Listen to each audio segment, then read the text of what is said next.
Hi, good evening. Ngayon, magsisimula na tayo sa ating pag-aaral ng sign language. Ikaw, nakahanda ka na ba? Una, dapat nating malaman ang may kinalaman sa alphabet ng sign language. Okay, handa na? Ito ay A,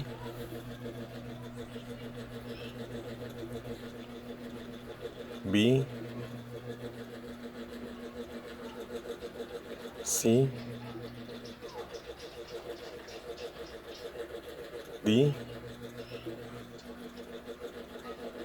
E,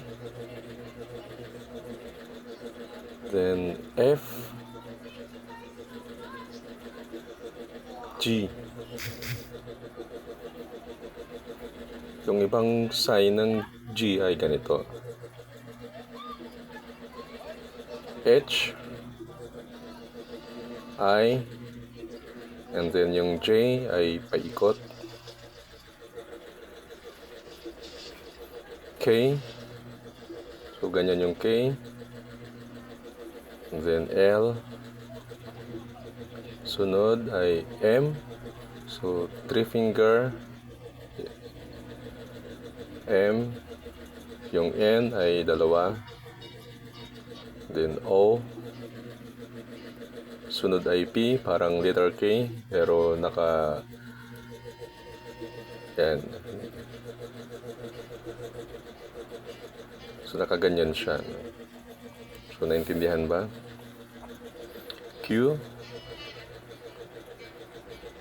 Q, R, S, T. Yan, so parang letter T. Pwedeng ganyan, pwedeng ganito rin. U, V, W, X, and Y, Z, pasulat. Okay, so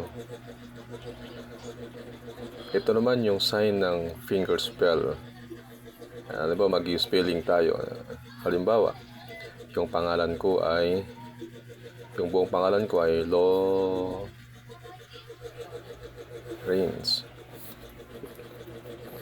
So, finger spell ko yung aking pangalan. Ayos ba? Maraming salamat.